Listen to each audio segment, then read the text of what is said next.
Hola a todos, mi nombre es Verónica y bienvenidos una vez más a mi canal.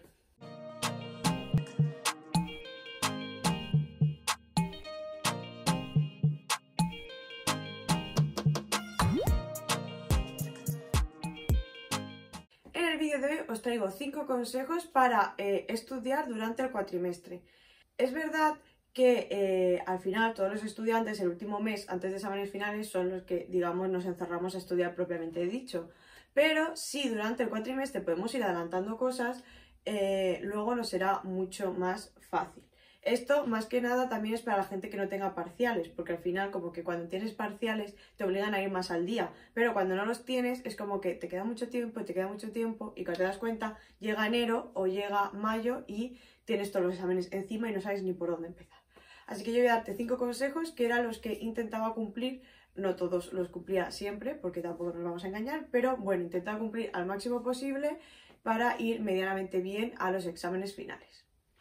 El primer consejo es la organización del tiempo y creo que esto es muy importante. Al final no significa que tengas que estudiar 8 horas todos los días durante todo el curso, porque yo creo que te quemarías, pero sí que es verdad que de las horas que tengas libres, porque también es importante saber las horas que vas a tener ocupadas por clases, prácticas, seminarios o lo que sea, el intentar sacar, no sé, muchas veces me habéis preguntado cuánto estudiaba yo durante la carrera.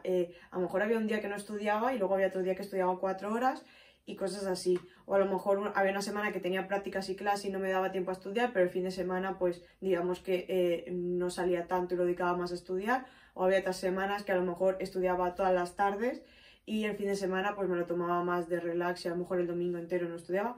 Es un poco variante, porque por ejemplo yo, no sé cómo serán en otras carreras, en otras universidades, no tenía siempre el mismo horario. Había semanas que tenía seminarios, había semanas que tenía prácticas, otras no.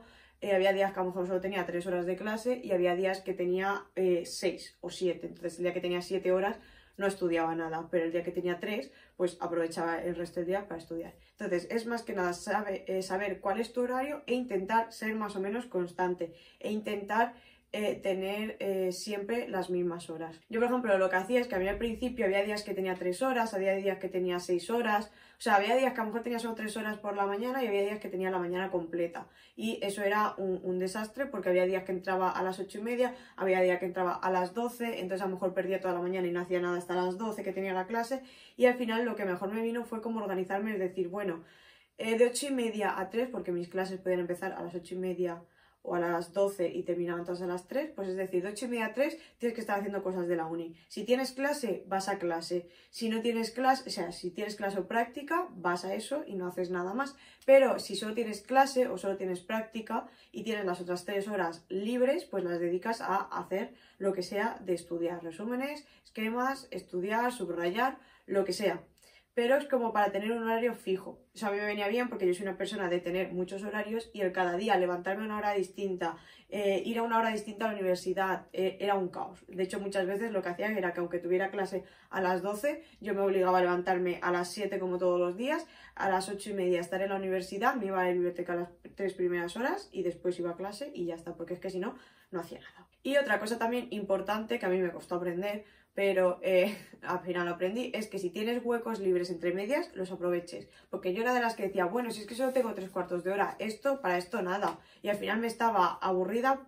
Vale, tampoco nos vamos a engañar. Si estás con tus amigos y te dices de ir a desayunar, pues te vas a desayunar, que también viene bien. Pero a veces a lo mejor estaba yo sola porque no había coincidido con nadie, o a lo mejor estábamos una amiga y yo, lo que sé, te tirabas con el móvil haciendo el tonto y perdiendo ese tiempo. Yo, por ejemplo, que tenía que usar los primeros años transporte público, iba y venía en bus, pues tenía muchas horas muertas, que a lo mejor era solo media hora o 3/4 de hora, pero es que a lo mejor en media hora te puedes subrayar unas cuantas páginas. Pues en lugar de haber estado con el móvil sin hacer nada, aburrida, viendo cómo pasaban los minutos, porque se me hacían eternos, la verdad, sobre todo cuando salía a las 3 y hasta las 3:30 no salía el bus y ya había hambre, pues en lugar de eso, a lo mejor si me hubiera puesto a estudiar, pues hubiera aprovechado más. Entonces, creo que es un consejo que yo aprendí un poco tarde y si os lo puedo dar y que lo cojáis antes, pues las horas, por poquitas que sean, aunque sea media hora, 20 minutos, mejor que nada es. El segundo consejo es el tema de los apuntes. A ver, yo prefería hacerme mis apuntes. Es verdad que hay cosas que son mucha carga, hay asignaturas muy largas o cuatrimestres que tienen mucha carga, y sí que es verdad que yo también he usado comisiones de otros años o apuntes directamente del profesor o lo que sea. Pero bueno, mi consejo es que yo los últimos 2-3 años, los últimos 2 años sobre todo, los apuntes me los hacía yo con las bases de los apuntes que subían los profesores. Pero sea lo que sea, que aproveches este tiempo de cuatrimestre, al final que son unos 3 meses, para subrayar, para hacerte esquemas, para hacer resúmenes, flashcards, lo que sea. Todo lo que puedas adelantar estos 3 meses, luego lo vas a tener. No es lo mismo que llegues a el mes de exámenes finales y no hayas tocado absolutamente nada y tengas que empezar a ver de dónde saco yo los apuntes, o a cogerte el tocho de las comisiones y no habértelas ni leído, a ya tener cosas subrayadas, a ya tener algún esquema hecho, alguna flashcard. Luego es como más estudiar y ya está. O sea, intenta estos 3 meses hacer todo ese trabajo de resumen, esquemas y tal, y dejarlo todo preparado para ese mes solamente tener que estudiar, porque está claro que no te vas a poner a memorizar 3 meses antes de un examen, pero si tienes todo eso hecho, pues eso te va a ayudar a que luego sea más fácil de memorizar, porque quieras o no, algo te suena, aunque solo sea de habértelo esquematizado, te va sonando un poco, ya está escrito con tus palabras, que creo que eso también es muy importante. Mira, cada uno nos expresamos de una forma, y tener las cosas a tu gusto, con tus dibujos o con tus fotos que tú quieras, en el tipo de letra que tú quieras o de los colores que quieras a la hora de subrayar, es bastante importante, y por ejemplo para mí me ayudaba mucho a la hora de tener que estudiar después.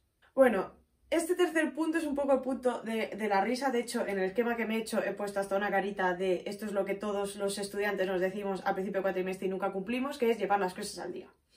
Yo os lo voy a decir porque os lo tengo que decir, porque creo que como consejos para el cuatrimestre pues es importante. Yo he sido la primera que ha habido cuatrimestres que lo he conseguido, ha habido cuatrimestres que no. No os digo tampoco que tengas que ir exactamente por el mismo tema que se está dando en clase todos los días. Simplemente es que no intentar como que no se te acumule. Yo lo que hacía, por ejemplo, era que las clases que daba esa semana intentaba que para el fin de semana estuvieran hechas. Que todo lo que podía adelantar entre semana y lo iba haciendo, pues luego tenía el fin de más libre, pues guay. Que a lo mejor habían dos temas de una asignatura que no me había dado tiempo, pues el sábado a lo mejor por la mañana decía, bueno, pues te pones a estudiar y los haces.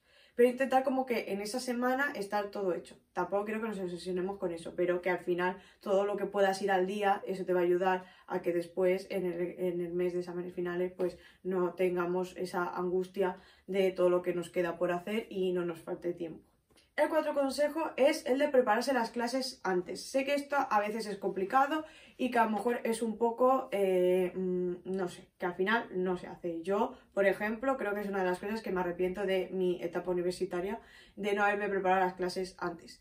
Con esto me quiero referir simplemente a si el profesor, porque luego hay profesores que no suben los temas o que no los suben antes, pero si el profesor lo sube antes, pues yo qué sé, que tengas descargado el PowerPoint, que te mires un poco el de qué me va a hablar, no hace falta que te lo estudies como tal, pero yo qué sé, mirar un poco las diapositivas o saber algo. Si tienes comisión de otros años o tienes un resumen de alguien que te ha pasado, pues echarle un vistazo por encima. Que a lo mejor son 20 minutos, media hora que puedes dedicar a leerte por encima de qué va, y luego en la clase pues no ir un poco tan perdido. También quiero meter dentro de este punto el decir, vas a clase, atender en clase, porque yo también, y creo que lo hemos hecho todos, hemos sido los que hemos ido a clase y hemos estado la hora con el móvil, o yo veía gente que estaba con el ordenador mirando Zara o jugando al Buscaminas, yo qué sé. Si ya que estás allí, pues aprovechar esa hora. Yo, por ejemplo, el último año, y me vino muy bien, era que durante esa hora yo ya iba pasando a mi Word lo que el profesor iba explicando. Entonces, como me hacía yo los temas, porque no me gusta estudiar con el PowerPoint, sino me gusta tenerlo todo seguido en un Word, me cogía el PowerPoint, el Word en el ordenador, y con lo que él iba diciendo, pues yo iba copiando, si faltaba algo lo metía, y así. No es lo mismo ponerte en tu casa por la tarde a hacer el tema tal cual, que necesitas 3 horas por tema, a decir ya lo tengo todo más o menos escrito, lo que me ha dado tiempo, ya simplemente es a ver que esté bien escrito, retocar algo, y a lo mejor en una hora pues te has terminado el tema y ya está. Y ya esto es más para el tema sanitario, a lo mejor, no sé, en otros sitios, pero nosotros que tenemos práctica de laboratorio, eso sí, por favor, intentar mirarse las prácticas antes de ir al laboratorio, porque yo cuando lo hacía de verdad aprendía muchísimo más y no me sentía tan tonta, por decirlo de alguna forma, porque sí que había alguna vez que en estas épocas en las que tenías 1000 prácticas y 1000 clases y no te daba la vida, yo por ejemplo que tenía años que tenía asignaturas de distintos cursos y es que no me cuadraba nada, a veces llegaba al laboratorio que me había impreso las hojas de milagro y llegabas y decías, ¿ahora qué tengo que hacer? O sea, no sé ni por dónde tengo que empezar. Entonces, si puedes mirarte las prácticas antes, hacer los cálculos para luego ya ir más a tiro hecho, ese tipo de cosas que puedas agilizar luego y no sentirte tú agobiada en ese momento por no saber ni por dónde empezar, pues también es bien. Y por último, y aunque no sea de estudio, creo que es más importante, es tener tiempo libre. No nos podemos obsesionar durante 10 meses al año con solo estudiar todas las horas que tengamos en un día. Hay épocas, y yo soy la primera que lo digo, que hay épocas que hay que encerrarse a estudiar y si el mes de exámenes no puedes salir con tus amigos, no puedes hacer tus hobbies entre comillas, porque creo que siempre hay que sacar un poco de tiempo, pero si tienes que estudiar 8 o 9 horas durante ese mes, se estudia y no pasa nada, pero durante todo cuatrimestre no te puedes solo encerrar a estudiar. Aprovecha este tiempo que tienes un poco más de tiempo libre para quedar, para salir, para hacer planes, para irte de viaje si puedes, para hacer los hobbies que te gustan, deporte, todas esas cosas, porque al final pues estamos estudiando, pero también hay que tener vida y es igual de importante el ir descansado y el pasártelo bien, tanto en la universidad como fuera, como el ponerte a estudiar. Así que nada, hasta aquí el vídeo de hoy, espero que os haya gustado mucho y sobre todo que os haya sido útil. Si es así, dadme un like, suscribiros a mi canal que así me podéis ayudar mucho a que lleguen los vídeos a más gente. Os dejo por aquí mi Instagram de estudio por si me queréis seguir por ahí, que voy dando más tips, consejos y hablando un poquito más de farmacia y del FIRI y un poco de todo. Y nos vemos en el próximo vídeo.